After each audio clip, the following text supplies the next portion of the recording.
Hello, welcome to the Starship Foundation and Ericsson's Global Planning Your Legacy webinar. My name's Rebecca Williams, I'm from the Starship Foundation, and I'm thrilled that you can join us. We all know that planning for the future is one of the most important things that we can do for the people and causes we care about. And so we were thrilled when Ericsson's Global reached out to us to run this webinar.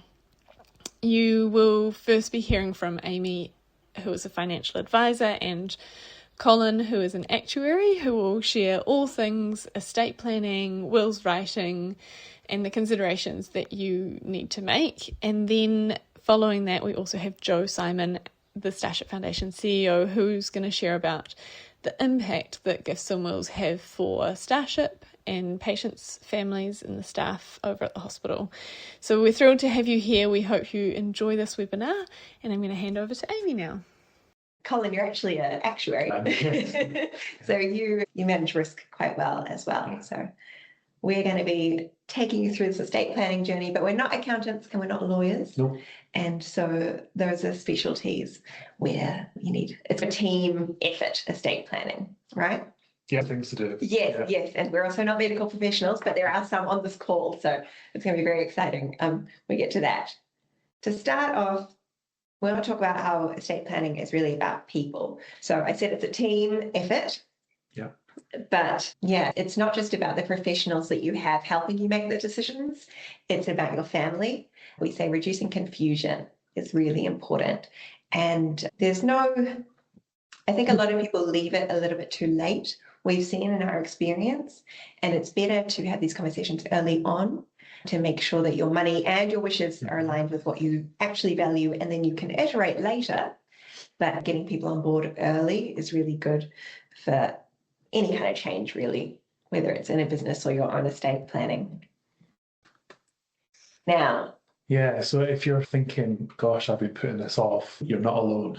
Yeah. You're not the only one putting this conversation off. It's difficult, right? Life's busy. You're busy with work, maybe you've got kids or grandparents, etc., or aging parents. Yeah. Lots of things to do. And this kind of sits quietly on the list somewhere. Occasionally you think, I'm going to have to circle back to this. It can also be a difficult conversation to have. My parents are in their 70s, and occasionally I think I might need to have the same conversation with them. But we bury our head in the sand, we're too busy, we don't want to have these conversations. And yet, I think it was someone said the only things in life that are certain are death and taxes. It does come, so it is something that will have to be discussed at some point. Things also change. Different relationships, different assets built up over time, new priorities. And so even if you have had the conversation, if you have done something, it may not be up to date. Yeah. So that's something to consider as well. And quite frankly, it's hard to know where to start. Lots of moving parts, no obvious first step. And I don't know about others, but if something's difficult, it can be done tomorrow. Exactly. So there's lots of things to consider there. Yes, I said people leave it till too late often, but there's very good reasons for that. Yeah. It's not that people are trying to put it off. It's one of those complex things. So most of your estate plan can be in your will. It's those kind of choices about where your assets go, who will look after your children, who will your executor be, and also things like guidance notes and your wishes and other sort of, just settings that maybe aren't as specific, but that kind of show the goals that you have for your estate plan and how you want people to be interacting once you're gone. And so we cover here what a will actually does, but what a will can cover. I mean, there's a long list there, but gosh, for each individual, it's going to look slightly different. Yeah. By default, these things aren't necessarily always covered, but we can cover things like life insurance, your KiwiSaver, any property that's jointly owned, various investment structures.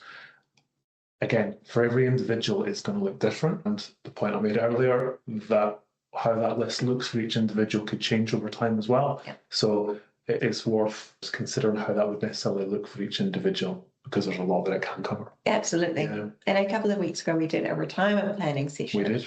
And we talked about how with your life insurance, the premiums are so high as you get older that might be one of the things you can go. So your will, what's covered in it, will obviously adjust over time, which is why we said iterate earlier. Get started early, but it will change over time.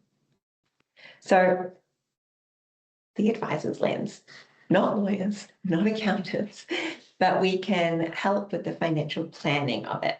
So we can look at the ownership and structure of your assets, what kind of income you'd like to have in retirement. We can plan for investment portfolios that meet your needs as opposed to the needs of the investment manager, and liquidity, because sometimes, I don't know, you see a lot of advisors and they'll say they've retired, they should be in a conservative portfolio, but we're seeing now and again that investing is this intergenerational thing. You've got sort of your children and you can be investing for them and your grandchildren. And so that's a part of it too.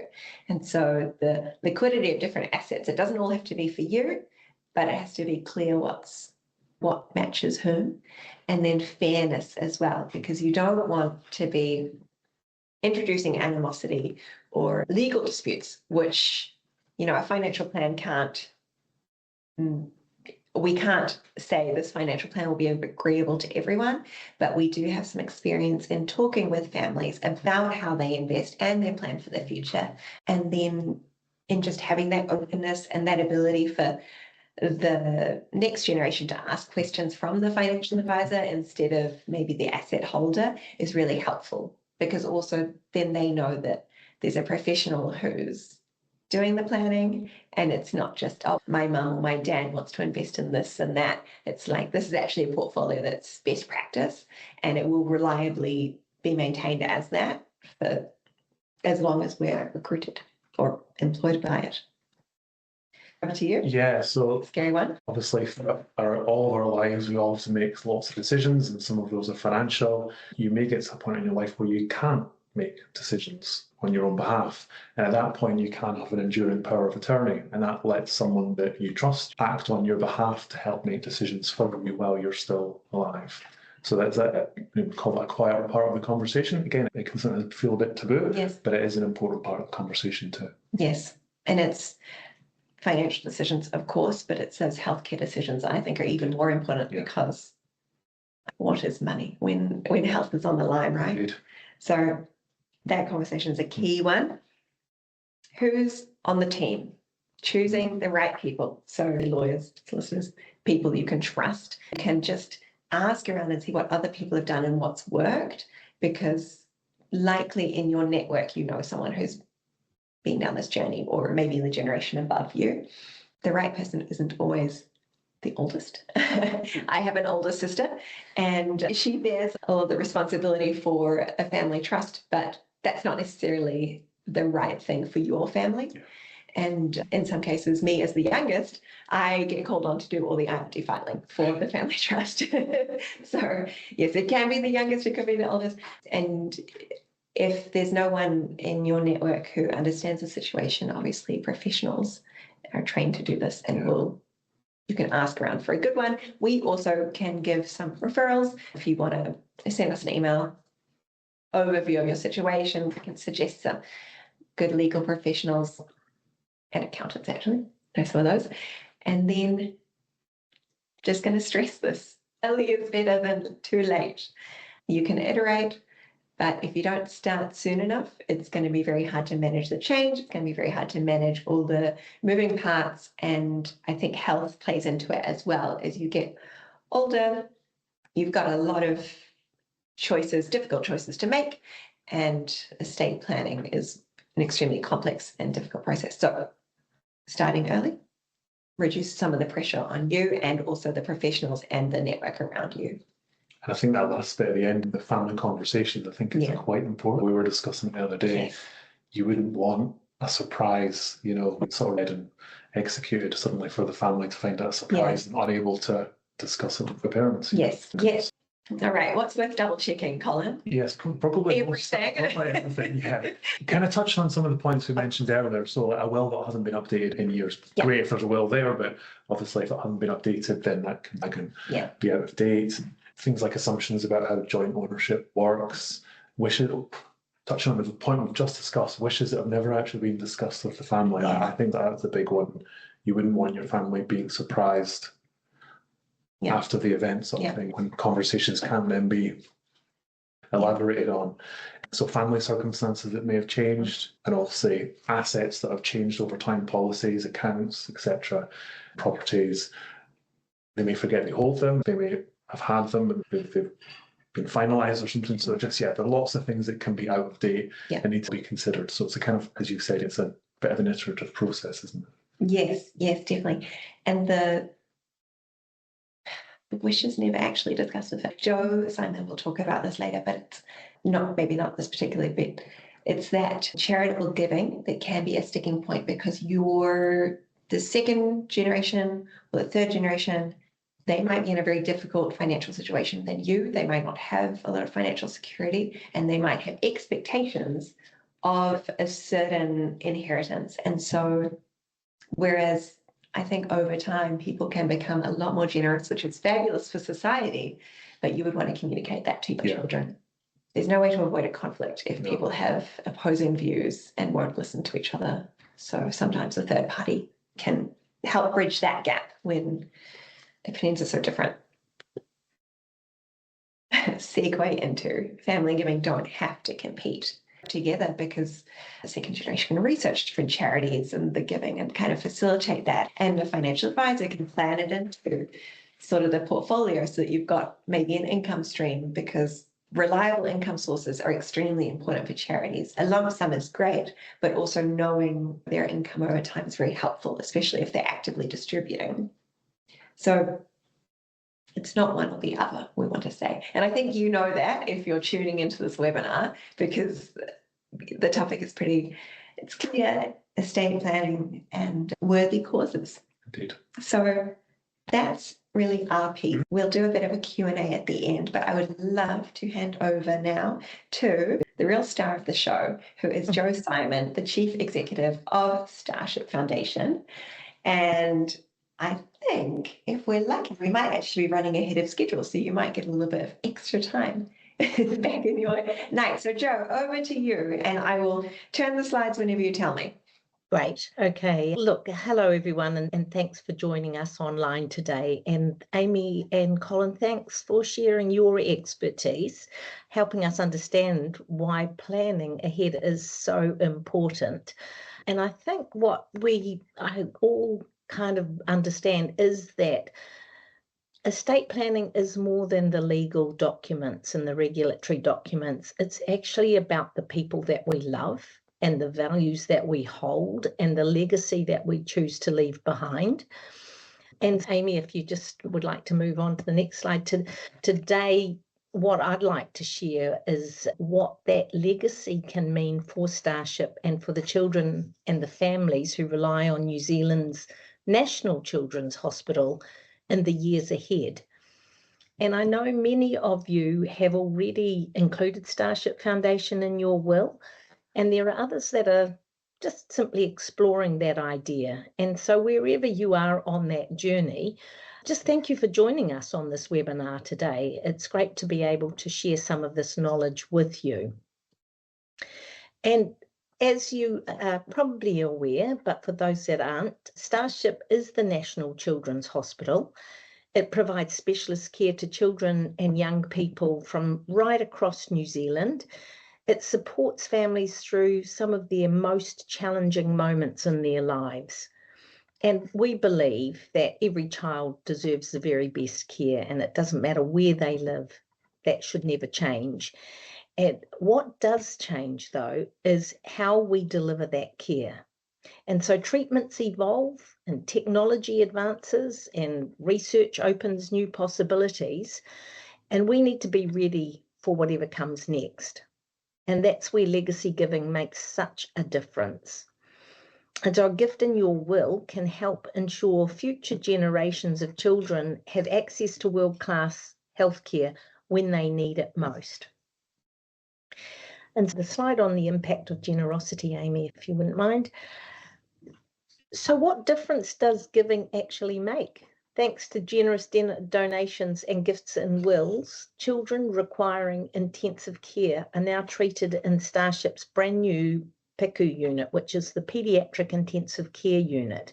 So we've got more beds there, we've got advanced equipment and dedicated family spaces so that families can now receive care in an environment it's designed to support them through some of their most difficult moments. And in the last year, 50 new pieces of equipment have been purchased, and that includes an ultrasound machine. And all of these pieces of equipment are used in intensive care, along with therapy technology and vein finder equipment, all these things that make it easier, particularly for the children, but also for the clinicians.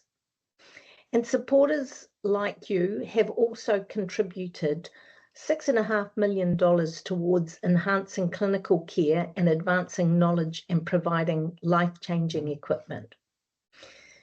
And so these are examples that show what happens when people choose to invest in the future of their children's health and of children's health generally. And so if you give a gift in your will, you can help create the next breakthrough. You can support the next piece of innovation. You might make a difference for families who may not yet know they will need Starship. And most of us will never know the children who will need Starship in 20 or 30 years' time. But through a gift in your will, you can be part of their story, and you can help ensure that when a family faces something really unimaginable, the very best care is there waiting for them. And so what is the power of a legacy gift? We have recently celebrated a really special milestone at the Starship Foundation. The extraordinary gift bequest from a pioneering dairy farmer and philanthropist called Trevor Ellett. And he owned a farm out in South Auckland, and he left a large piece of land to the Starship Foundation. That land has been sold, and now we have received the benefit of the sale of that piece of land. And his legacy is going to fund some really groundbreaking research that's got the potential to transform children's healthcare in New Zealand for generations to come. And so that's the remarkable power of a legacy gift. One person can make a decision that can change the lives of children that they'll never meet. But it doesn't have to be a large gift like that. One of the most important things that we say is that every gift matters, and many people choose to provide for their family first. And Amy, you referred to family expectations, particularly in second and third generations. And that's really understandable that people will think about their families. And so one of our suggestions is, if you obviously want to look after your family, but you do want to help out, especially for sick children, leave a percentage of what's left in your will to charity. So even 1% of an estate can make a really lasting difference. And it's not actually about the size of the gift. It's about the impact that it has on children and families who need Starship. So your gift is their future. And so really what I would like to say as I begin to conclude is, to everyone who's already included Starship Foundation in your will, thank you. And thank you because your generosity is helping to build the Starship of tomorrow. And if you're considering a gift, we hope today's webinar has helped you understand the difference that decision could make. Leaving a gift in your will is a really deeply personal choice, and there's never any expectation or obligation.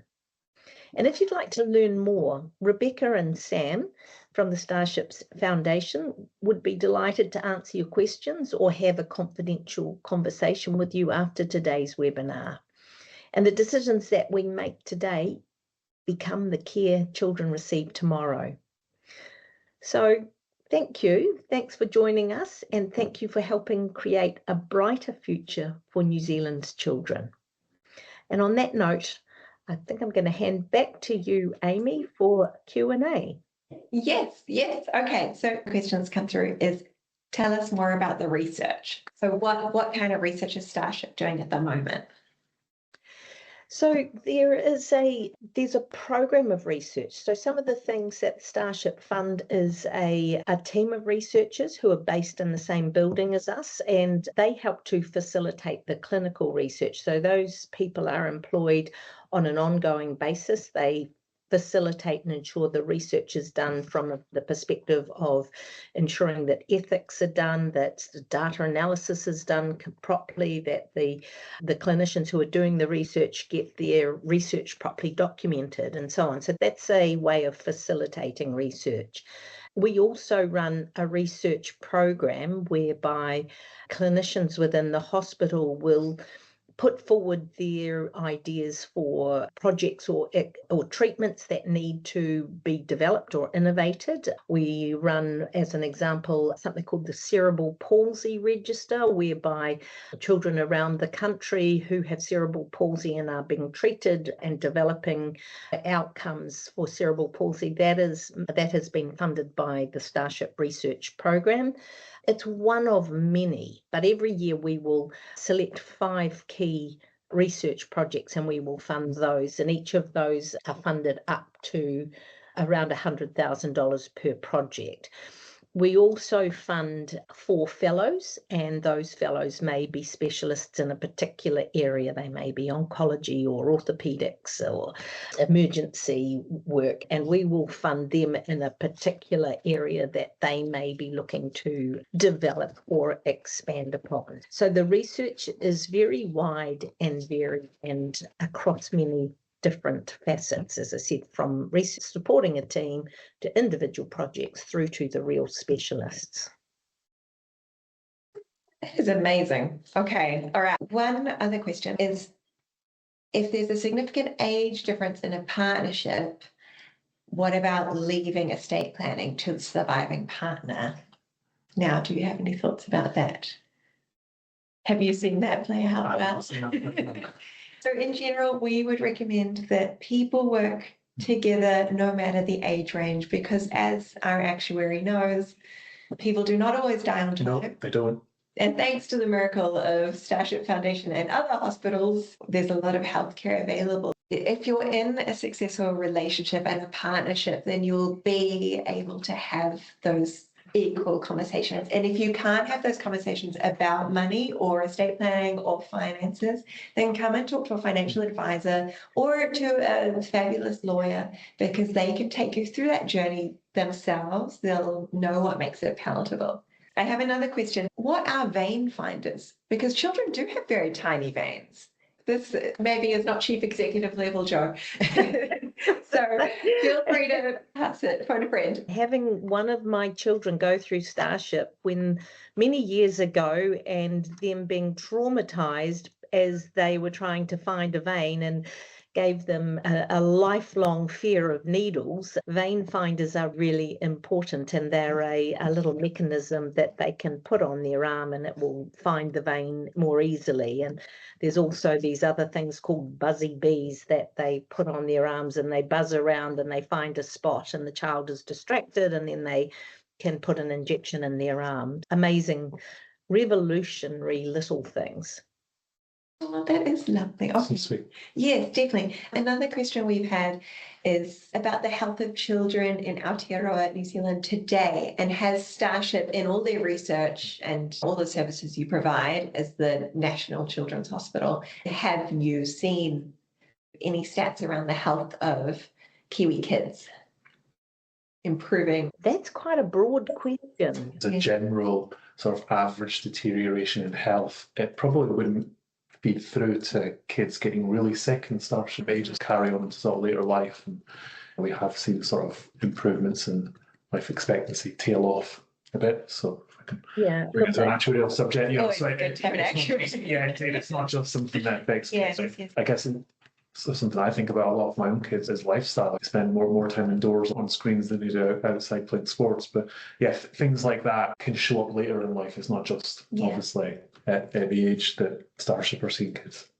I think what the hospital is also seeing is increases in more complex diseases. So they're seeing a lot of, firstly, they're seeing a lot of childhood diseases on the increase, like RSV, which is a respiratory disease, but there are also increases in more complex oncology diseases, cancer diseases, other things, and I don't know the reasons for that, but it could potentially be the increasing population, but it could be just the changing demographics of health as well.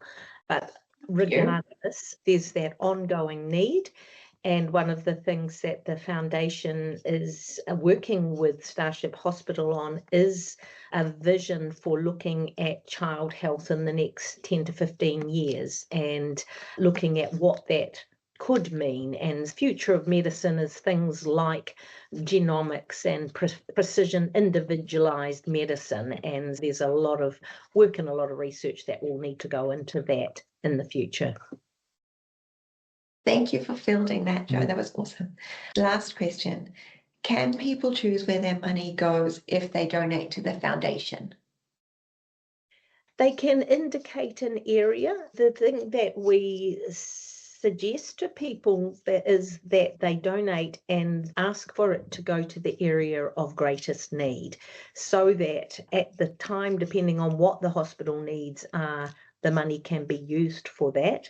But if they have a particular area that, for whatever reason, they may have had a child in that area and they would like it to go to an area like oncology, it can be put towards that. Usually we don't have something specific, but we would say it would go to a pool in that area. And just to add to that, Jo, I think, especially if you're thinking about writing something in your will, like you mentioned, the technology and that changes so much, and we don't know what the future of healthcare is going to look like. And so if you're very prescriptive in writing something into your will, it can be hard to use that money for the purpose intended. And so the broader it does make it much more usable and to have a much bigger impact on children's health. But Sam and I are happy to talk to people about that if they want to know more, and we can help with specifying. Yeah. That's fantastic. Okay. It has been an honour to spend this evening with you, Sam and Rebecca. I've had your emails. You'll get lots of emails, lots of calls. And thank you so much, everyone who attended. Jo, do you want to say any closing words? Thanks. Thank you to you both. And for those that have joined us tonight, wonderful to have shared a little bit about the Starship with you. And please, if you would like more information, contact Rebecca or Sam. Thank you. Excellent. So we look forward to hearing from you. Colin and we work at Ericsson's Global, and we're happy to field any questions you might have about this webinar. Only the first half, though. We are afraid of needles too, aren't we? But we do have 5 children. I have 2, you have 3. Good job, you. But Starship Foundation is one of our favourite charities. All right. All the best for your night. Thank you so much for attending. Thank you. See you later. Bye-bye.